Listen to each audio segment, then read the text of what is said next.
나누기 전에 잠깐 공부하십시다. 요한복음은 총 몇 장까지예요? 총 몇 장까지 구성되어 있습니까? 이제 성경을 보시면 어떡하십니까? 21장입니다. 오늘부터 봉독하는 2장부터 12장까지가 한 섹션이에요. 뭔가 하면은 하나님께서 무엇을 나타내기 위해서 그 아들을 이 땅에 보내신 것에 관한 것입니다. 하나님이 우리에게 무엇을 알려주기를 원하는 거예요. 그를 위해서 그리스도가 이 땅에 오시는 내용입니다. 그 다음에 13장부터 마지막 장까지는요. 자, 개수하실래요? 무슨 내용이 담겨 있겠어요? 대단히 크네, 그죠? 소리가. 그 다음 장은 오셨기 때문에 아버지께로 돌아감. 그 13장부터는 다시 예수님이 그 구속사를 감당하시고 이제 아버지께 돌아가는 내용이 나머지 내용입니다. 그래서 오늘 2장부터 12장까지 내용은 무엇인가 하나님이 우리에게 무엇인가를 증거하기 위해서 아들을 보내신 내용입니다. 근데 그것을 말로 하지 아니하고 무엇으로요? 7가지의 표적을 통하여 우리에게 말씀해 주십니다. 그래서 2장부터 12장까지는 7개의 표적이 나옵니다.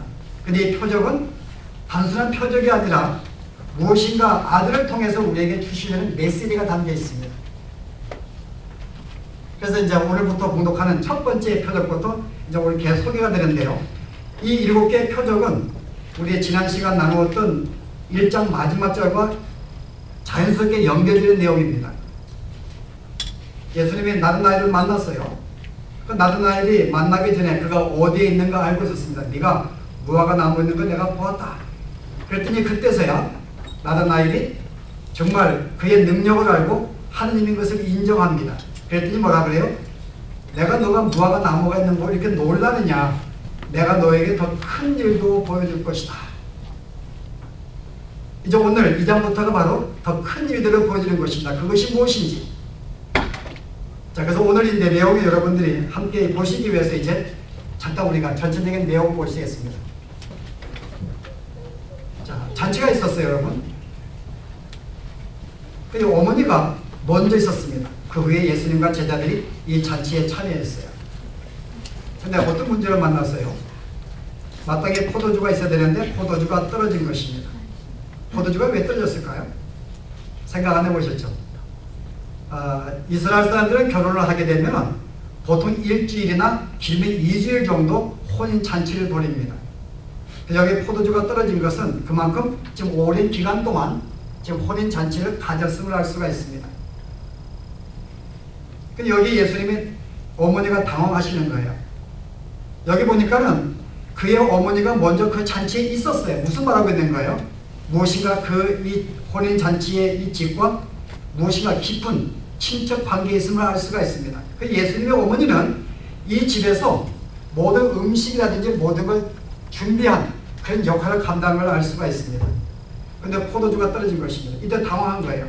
왜냐하면 포도주가 떨어짐으로 잔치가 지금 흥에 띄어질 수가 있고 우리가 다른 문헌에 의하면 포도주가 떨어진 것 때문에 손님들이 소송을 할 수가 있습니다. 흥을 깨게 만들었기 때문에. 그 정도 심각한 걸 만난 거예요. 그래서 어머니가 그의 아들에게 청을 구하는 것입니다. 야, 우리가 포도주가 떨어졌다 그런 것입니다. 이것은 유대의 관습이에요. 유대의 관습은 실제 어떤 일을 만날 때 가장 가까운 집안 식구들에게 의지하는 게 이들의 관습입니다. 여기는 요셉이 없었기 때문에 자동적으로 첫째 아들 예수에게 자기의 어려운 사정을 이야기해서 의지해서 해결을 받는 것은 당연한 모습입니다. 그런데 예수님이 오늘 본문을 조금 더 상기하면 단순히 의지해서 가족의 필요성을 도움을 청하기 위해서 그렇게 말한 것인지 아니면 이미 마리아는 예수님이 어떤 분인 줄 알고 있었어요. 메시아인 것을 이미 마음속에 분명한 확신은 모르지만 어느 정도 메시아인 걸 알고 있었습니다. 그러므로 포도주가 떨어지면 말미암아 예수님께 당신이 메시아가 아니냐? 그러므로 어떤 이적을 행함으로 말미암아 당신이 메시아인 것을 증거해 보이라 라는 의도를 가지고 종들을 보낼 수도 있습니다. 그럼 어떤 이유인지 모르겠어요. 성경이 정확히 안 나오니까요. 그런데 오늘 예수님의 답변이 우리를 당하게 만들어요. 어떤 답변이에요? 여인이요. 그의 어머니를 향해서 어머니가 아니라 여인이요 그럽니다. 그리고 당신의 청을 들어줄 수가 없습니다. 거대한 내용이 나옵니다. 이게 우리를 당하게 만드는 거예요. 어머니는 마음이 급해서 지금 이 잔치에 지금 이렇게 당신의 책임을 지금 다하기 위해서 지금 어려움을 당했는데 아들에게 도움을 청했는데 아들이 여인이요. 내가 도와줄 수가 없습니다. 라는 내용입니다. 근데 우리는 이 내용을 보고 조금 예수님이 참 버릇이 없지 않는가 좀 황당함을 느낄 수가 있어요. 그러나 여러분 이 한글 성경은 오해를 불러일으키는데 원문에 보시면은 절대 오해할 일이 아닙니다. 여기 여인의 이 단어는 귀네 이 단어인데요. 이것은 이스라엘 가운데 아주 여인을 존경하고 높이는 아주 높이는 존칭입니다. 귀네. 그 단순히 여자여 그 말이 아니에요. 정말 존경하는. 그 예수님이 십자가 다니실 때에 그의 제자 요한이 나왔고 예수님이 나왔습니다. 그때 뭐라 그래요? 여인이요. 똑같았습니다. 당신의 아들이 여기 있습니다. 사도 요한을 가리켜서 이때 또한 이 단어를 써요. 귀네. 아주 존중하는, 존경하는, 아주 높이는 어머니시여 그 말입니다. 여러분이 그 헬라 철학의 문헌에 보면은 헬라 철학인가요? 역사의 문헌에 보면은 그 로마의 황제 아우구스투스가 클레오파트라를 만난 다음에 그를 반했어요. 그래서 그를 아주 높이는 존칭을 썼는데 바로 그 단어가 귀네입니다. 여인이요. 이 단어를 썼어요. 그러니까 우리가 단순히 그냥 여자여라고 무시하는 표현이 아니고 여러분들이 이해하셔야 됩니다. 근데 왜 이 단어를 썼을까요? 그죠? 어머니라고 부를 수가 있는데 왜 이 단어를 썼을까요? 여인이요. 이 내가 무슨 상관이 있나이까? 이것은 이제부터 예수님의 공적인 사역이 시작되었음을 알리는 것입니다. 지금까지는 그의 공생이 시작하기 전에는 어머니와 아들의 관계였지만 이제는 하나님의 보내심을 받은 자로서 지금부터 내가 이제 공생을 시작한다는 그런 의도를 나타내기 위해서 여인이요 이 단어를 쓰는 것입니다.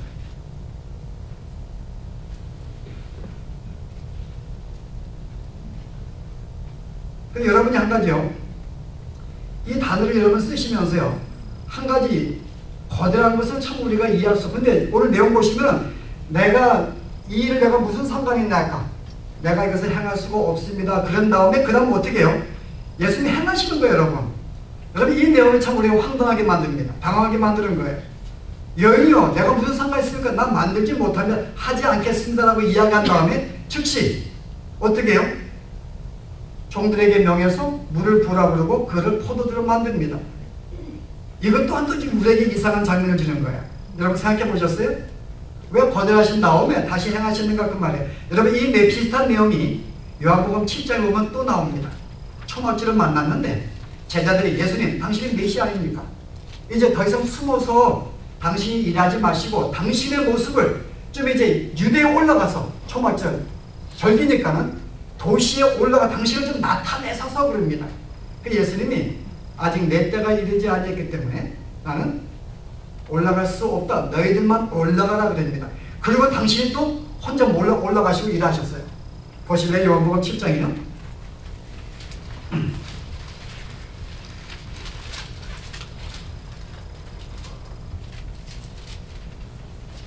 3절에 보았더니 그 형제들이 예수께 이르되 당신이 행하는 일을 제자들도 보게 여기를 떠나 유대로 가소서 그 당신을 나타내소서. 6절에 예수께서 가라사대 내 때가 아직 이르지 아니했다. 8절에 너희는 명절에 올라가라. 아직 내 때가 아직 차지 아니하였으니 이 명절에 아직 올라가지 못하겠느라. 이 말씀하시고 갈릴리에 머물러 계시니라. 그 형제들이 명절에 올라간 후 자기도 올라가되 나타내지 않고 비밀히 하시니라. 이건 비슷한 내용이죠. 내가 포도주 못 만듭니다. 이게 무슨 상관입니까? 거절한 다음에 만드신 것도 그렇고 오늘 이 내용도 내가 못 올라가겠다는 다음에 올라가셔서 당신이 행하시는 거예요. 여러분 뭘 말하는 거예요 여러분? 여러분 이 일은 예수님의 이와 같은 행동을 우리가 이해할 수 있겠는가? 우리가 이 예수님의 의도를 이해하면 충분히 이해할 수 있습니다. 예수님이 왜 거절하신 거예요? 지금 제자들과 마리아의 입장은 당신이 메시아가 아니냐, 이제 이 땅에 오신 목적을 나타내야 되는데 숨어 사지 말고 이제 이적을 행해서 당신이 메시아인 것을 만방에 보이라는 것입니다. 그리고 많은 사람들로 하여금 당신을 믿고 따르게 만들라는 거예요. 근데 예수님은 바로 이와 같은 너희의 요구에 따라서 내가 움직이지 않겠다고 하는 것입니다. 내가 행하는 것은 이제 하나님께 보냄 받은 자로서 공적으로 하나님의 시간대에 맞춰서 하나님의 뜻에 따라 하나님의 일을 행하기 위해서 내가 온 것이기 때문에 내가 너희가 나를 요청해서 하는 것이 아니라 오늘 이 포도주 만드는 건 이것은 내가 필요했기 때문에 하나님이 이것을 원하였고 하나님의 때에 맞았기 때문에 내 뜻을 행하는 것이지 너희의 뜻에 의해서 너희의 요구에 의해서 행하는 것이 아님을 알리기 위해서 먼저 거절하신 거예요. 그리고 행하신 것입니다. 행하신 것은 너의 뜻이 아니라는 거예요. 이것은 하나님의 뜻에 의해서 시간대에 맞춰서 행하는 것을 보이는 것입니다. 그래서 오늘 가나 혼인 잔치는 단순히 그들의 어떤 요구에 의해서 행한 것이 아니라 하나님이 무엇인가를, 예수님이 무엇인가를 제자들에게, 그의 지역 주민들에게 알리시기 위해서 그 물을 포도주로 변하게 만드신 거예요. 그래서 우리가 왜 거절했는지 여러분이 이해하셔야 됩니다. 너의 요구에 의해서 되는 것이 아니라는 거죠. 내가 지금 행하고 있는 것은 아버지의 뜻에 의해서 행하는 것이다. 그래서 오늘 예수님은 당신의 뜻을 가지고, 의도를 가지고 오늘 포도주를 만드십니다. 첫 번째 이적이에요. 첫 번째 이적입니다. 과연 그럼 이 뜻이 뭘까요? 여러분, 무엇을 나타내기 위해서 예수님이 첫 번째 표적 가운데 이 물과 포도주를 만드는 건데 우리에게 무엇을 나타내기 위하여, 무엇을 교훈하기 위해 여러분 이 이적을 처음 행하시고 기록하는가요, 여러분?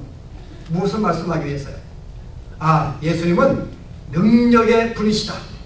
이제 우리 예수를 믿기 때문에 우리 예수를 믿고 우리 삶 가운데서 불가능한 일이 벌어지면 우리도 믿음으로 구하면은 이렇게 우리의 포도주가 변하듯이 능력에 나타나게 될 것이다. 그러므로 너희도 믿고 강구하고 해결하라. 여러분 그 뜻인가요? 여러분 그런 내용이 아닙니다. 오늘 성도들은 성경에 나타난 많은 이적들을 보고 마치 그 이적, 지금에도 마땅히 그런 이적이 나타나야 한다고 생각을 해요. 오늘 요한의 의도는 그런 의도가 아닙니다. 오늘 요한이 이 이적을 쓰면서 단어를 사인, 표지라는 단어를 썼어요. 여러분 나머지 공간복음 마태와 마가와 누가는 예수님의 똑같은 표적을 행할 때 이 사인, 표현 단어를 안 씁니다. 권능의 행위, 그의 능력을 나타내니라. 권능, 다이내믹 이 단어를 씁니다. 그 표현 사인은 이 단어를 안 쓰고요. 그 실은 다른 공간복음은 실제 예수님이 오신 능력을 행하신 것은 하나님의 능력으로 말미암아 사탄의 나라가 점점 파괴되고 짓밟히고 멸망하는 실제 능력을 보여준 거예요. 하나님 나라는 능력이다. 그래서 이 공간복음은 종말론적 관점에서 이 이적을 표현했습니다. 근데 요한복음은 그런 관점에 쓰지 않았어요. 그런 단어를, 권능의 단어를 쓰지 않고 표적, 사인판 이런 단어를 썼습니다. 이것은 사인판이라는 거죠. 여러분 알죠? 우리 한사람교회 사인판이 밖에 있어요. 한사람교회 사인판이 한사람교회가 아닙니다. 그것은 한사람교회가 어딘지 무엇인지를 일러주는 게시판에 불과한 거예요. 오늘 이 표적이 그거라 그 말입니다. 무엇인가의 뜻을 나타내기 위해서 이것을 주었다는 거예요. 근데 왜 이렇게 그냥 곧장 표현하시지 왜 표적을 나타내고 그 의도를 이렇게 설명하는 이런 복잡하게 여러분이 당신의 뜻을 나타내려 했는가 여러분? 여러분 그 배경을 봐야 됩니다. 이 요한복음을 기록할 때가 AD 95년경이에요. 그때 이 편지를 요한복음을 받은 성도들은 거의 다 헬라 사상에 거의 영향을 받고 있는 자들이었어요. 그래서 그들에게 이해시키기 위해서는 그들의 사상과 그들의 단어를 써야 됩니다. 여러분 한국의 복음이 이제 성경을 번역할 때에 지옥이라는 단어를 표현하고 싶은데 그 당시에 불교에 지옥이 있었어요. 근데 우리가 말하는 지옥은 그 개념이 아닙니다만은 그 단어를 우리가 쓴 거 왜냐하면 당시에 한국의 사람들이 그 지옥의 개념의 사상에 갖고 있기 때문에 우리는 그 단어를 여기에 쓴 것입니다. 정확하게 동한 뜻이 아니에요. 그러나 그 단어와 사상을 씀으로써 그 뜻을 분명히 더 밝히기 원했던 것입니다. 그 당시에 헬라 사상이기 때문에 그 단어를 쓴 거예요. 근데 그 당시에 헬라 사상의 여러분 특징이 뭐예요? 이원론입니다. 이 우주는 두 종류의 세계가 있다는 거예요. 하나는 영원하고 불변하는